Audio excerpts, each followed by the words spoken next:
Hi, welcome to the first edition of the monthly market update for the year 2023. Wishing you all a very happy new year. With that, let's just quickly dive into, what we're going to cover today. We're going to cover the monthly returns, that is the return for the last month of 2022, December 2022. We're going to cover the year-to-date return, which is basically the return for the year 2022. We're going to look at the 5-year risk reward just to see the big picture, the correlation, and then see what the factor all weather model is telling us for the allocation for January. There's been a bit of a change there, so expected change. Let's just dive into, we have Query Capital, a SEBI registered CMS firm, and with that, here is the monthly factor performance. Here you can see it clearly now. So value has had a great 2022, continued into the last month of the year also. In a month where the market was down about 3.5%, value factor delivered 1.5% return, which is quite a thing in the scheme of things. High beta was down, so it was definitely something else that was driving value besides high beta stocks. The market was down about 3.5%. Momentum stocks were down about 4%. Quality was down the most, down about almost 5%, which tells you that these high-priced quality stocks are in for a bit of a rough ride, maybe in 2023 also. With that, let's just move on to the yearly picture. And even yearly, we can see that values had a great year with about 19% returns for the year. High beta has done about 10.5%. The market delivered a return of 4% for the full year 2022. And dividend and overall was just about flat. Quality and momentum neck to neck at about 6%. And the worst performing, or the guy who came, the backbencher, or the small cap, down about 14%, which tells you that perhaps the companies driving returns in the value factor were perhaps the large cap ones, the large cap tilted ones. And the sectors that drove value, which will also give you an idea of the kind of companies driving returns in the value factor. So they were up till the middle of the year, we had energy and metals, which were providing returns. And from the middle of the year, banks took off, especially PSU banks, which are much attractively valued than the private sector banks. And it's been across the board rally in PSU stocks as a basket.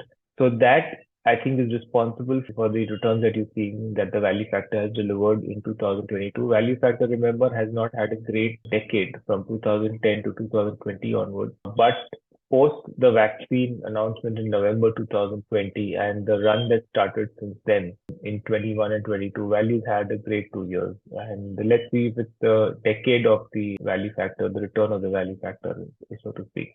But as you know, we don't try to forecast. We don't try to get too ahead of ourselves.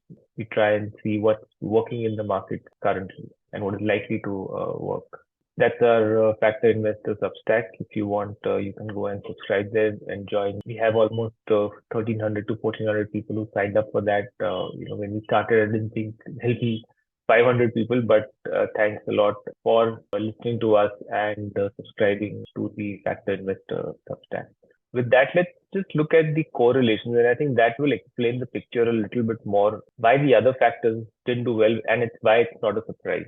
So value, as you can see, is negatively correlated to momentum globally as well as in India. It's not so negatively correlated to quality globally, but in India, the long only value shows that there is a far bigger negative correlation to quality than globally, which tells us that it's perhaps that high-priced quality stocks may be in for a even tougher ride in 2023 than 2022. And if the value, juggernaut continues, we'll see more of that. The momentum factor hasn't done as badly because why I say that is because the metric that we're using or the index that we're using here for the momentum comparison is rebalanced every 6 months, which is not very optimal. A better one to momentum, as we've written in our paper, which we've given a link to in this month's Substack, our Factor Investor Report, is that the ideal rebalance for a momentum strategy is between a month to a quarter.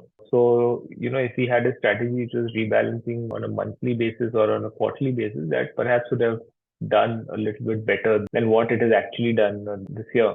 And probably we'll do a piece on that in the next month report.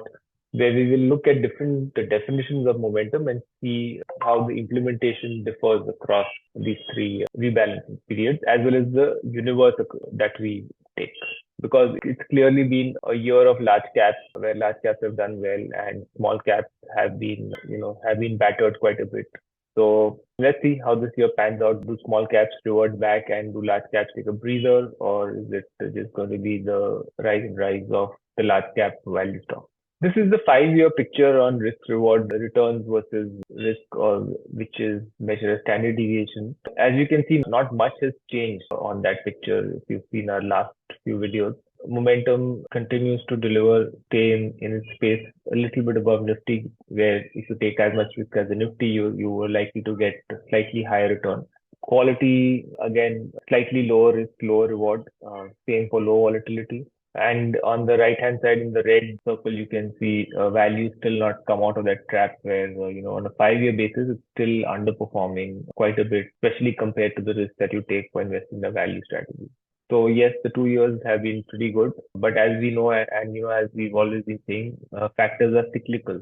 They don't work all the time because they work over time. If they would work all the time, then people would stop investing in stocks or something like that and just go for the factors. Whereas factors, as we said, are not a holy grail. They're not a panacea for anything, but you stick to them over the long run, they will deliver returns in line with what they have delivered in the past. Now, slowly, if we see that, if value starts moving out of that circle, the red circle, and it starts moving, and if it continues with its run that we've seen in the last couple of years, maybe that would tell us about the return of the value sector. And now let's look at the factor all weather allocation. So this month, not surprisingly again, because we said that quality is not done too well. So quality allocation has gone out and been allocated to gold. Has had quite a good year. But in dollar terms, remember gold is flat. It's the rupee depreciation which we see in the returns of the gold in rupee terms. So the rupee depreciation has helped gold in INR terms deliver an almost 10-11% return this year. So the risk model is about 67% on and 33% risk off, which takes our allocation to gold to about 1/3 and to equities about 2/3. And in equity, it's momentum and value about 1/3, 1/3. So thank you for that. The usual disclaimer that nothing in this video is investment advice. It's purely for educational purposes only. Please consult your investment advisor before investing. And you can follow me on Twitter at Anish Daily at QEDCap, and you can visit our website at QEDCap.com. And please do like, subscribe, and follow our YouTube channel. Thank you, and see you again next month.